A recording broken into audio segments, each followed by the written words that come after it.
From its beginnings, Utah has been a place of connection. As travel has moved from the rails to the sky, a new golden spike has been placed at the Salt Lake City International Airport. The Salt Lake City International Airport is a boost to the entire state. Many people would think of it as the gateway to our state. We are known as being the crossroads of the West, but we're becoming known as the crossroads of the world. Anyone traveling to or from the Intermountain West is inevitably coming in and out of Salt Lake International. We're very convenient. We're on the way to everywhere. The airport, therefore, is, I think, a really important part of families and individuals' personal histories. It's part of the stories we tell, and it's a place where people can get to and come together to welcome people back home. We had some visionary people out there that says, you know what, we have this potential in the future. Let's modernize our airport and make sure we can accommodate the future as we welcome the world to Utah. Say hello to the new SLC. In the early 1900s, aviation began to expand across the United States, and in 1920, Salt Lake City leaders began looking for a place where planes delivering airmail could land. They selected a barren, marshy piece of ground west of town and named it Woodward Field. So the choice of this particular place for the airport in 1920 was a good one because nobody wanted to live out there. And at the time, 1920, that was miles from town. Being away from town allowed the airport plenty of room to expand.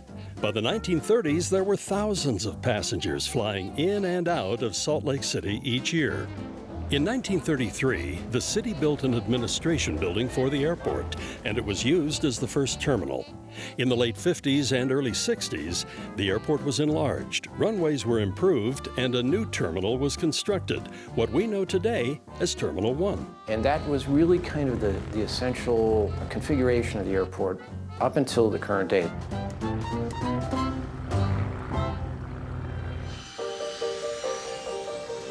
Over the years, Utah has experienced economic booms, population growth, increased tourism, and has hosted the Winter Olympics. All this has led to a dramatic increase in airline travelers and caused the current airport to exceed capacity. Things needed to change. The Salt Lake Airport's been a great airport for 50 years. However, it was built with a 1960s mindset. Fortunately, Salt Lake International has enough land to actually build a brand new airport in place. A lot of what the airports of the 1960s were designed to was to bring people into the lobby areas so that they could sit and look at the wonder of flight. Security wasn't an issue. It would take 5 minutes to get on board the airplane and off they go. Today, it needs to be flipped all around. The new consolidated security area will have much improved features and will provide a better experience for passengers. It will use the latest technology to efficiently help passengers get through security and onto their gates. At the gate, passengers can relax at one of the over 5,000 new seats, plug into any one of the many charging stations, shop at local and national retailers, dine at one of the great restaurants, or just enjoy the scenery. The comfort and the experience, whether you're going through TSA or you have the time to sit down, is going to be unmatched from any other airport.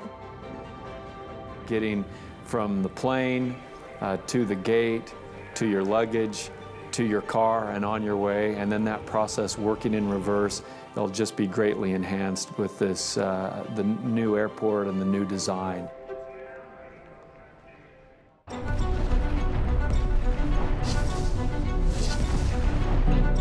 Strong buildings are built on strong foundations. And since a major fault line is nearby, the new SLC is built to withstand a major seismic event.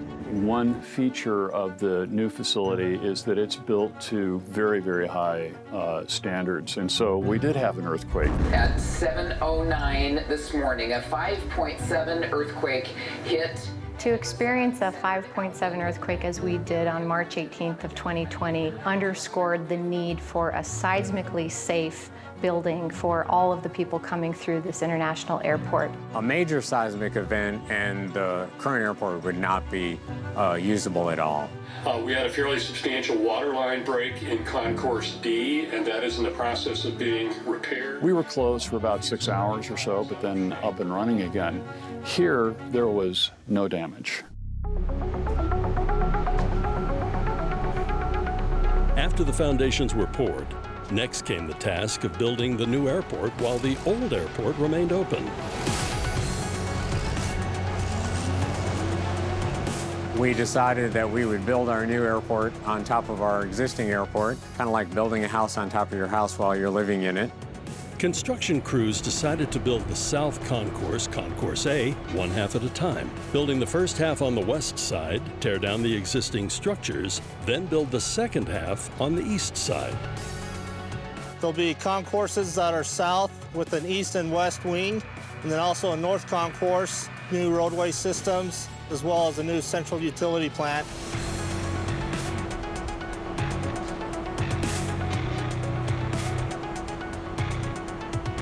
It'll be a beautiful airport that reflects the surroundings of Utah, taking in some of the natural beauties and helping blend the airport with that natural beauty and reflect the great things we have in this state.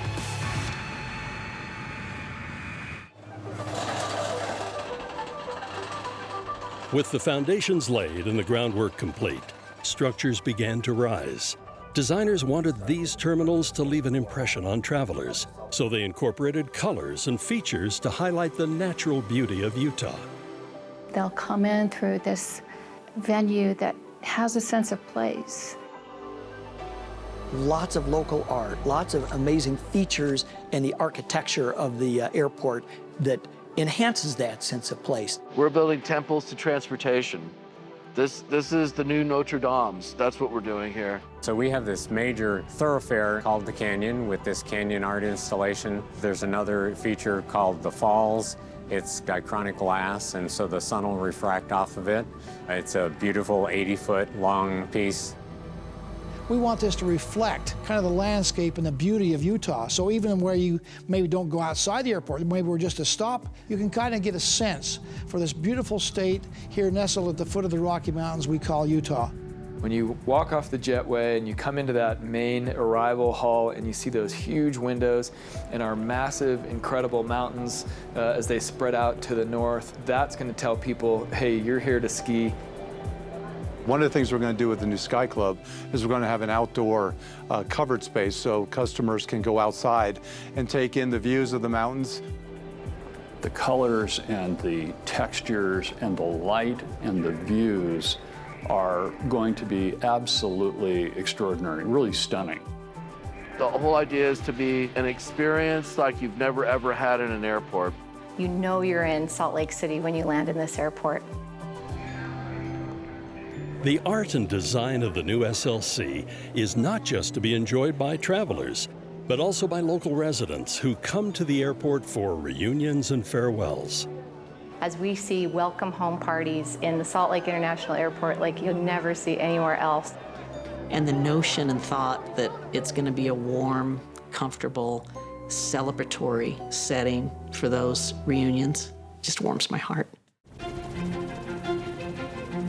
I don't think you can overstate the idea of convenience when it comes to the Salt Lake City, Utah airport. It's in a metropolitan area. It's a hub. It's close to 11,000-foot peaks. Few other capital cities in the country have an international airport so close to the downtown core, let alone the proximity to all of the ski resorts and other amazing natural assets that people come here to experience.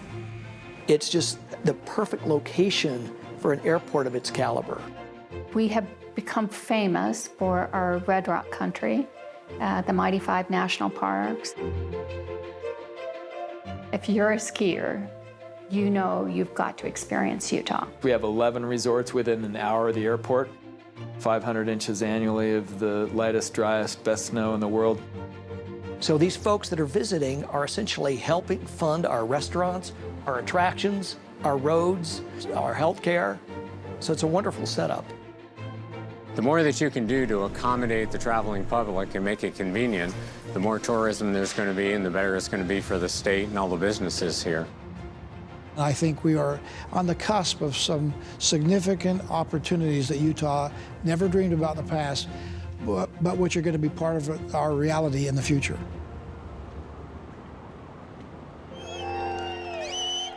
Not only does the new airport help the tourism industry, but it also helps boost the state's economy. The airport reconstruction is the largest public works project in the history of the state and has created numerous jobs. There are tens of thousands of people who work at the airport. They either work for the airport, they work for the airlines, or they work for the businesses that are related to the airport. All of those wages are paying Utah families and then being redistributed in the economy. Particularly in the context of the pandemic and the economic crisis that has ensued, keeping those dollars here in our local economy goes even farther to supporting our recovery in the months and years to come.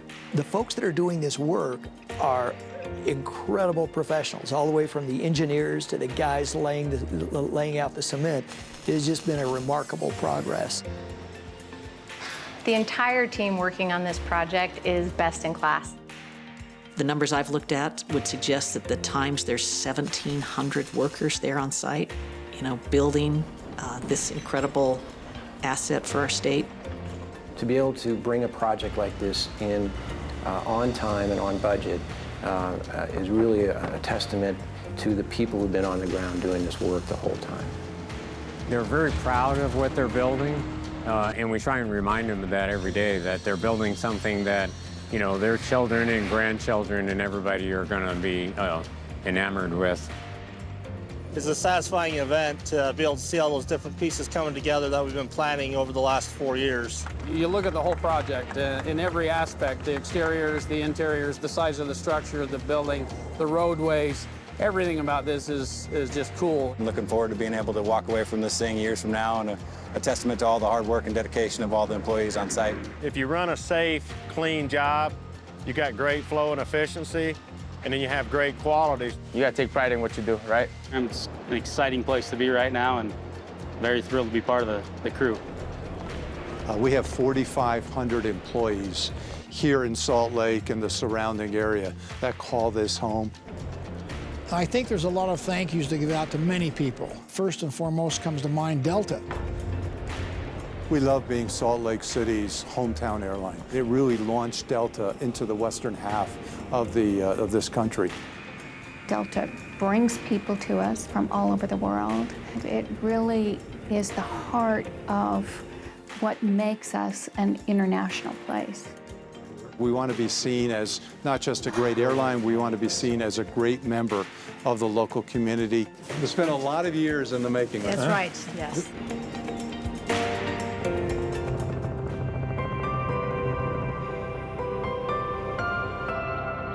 Residents of Utah should be proud that the airport is being completed on time and on budget, and the finances have been managed wisely.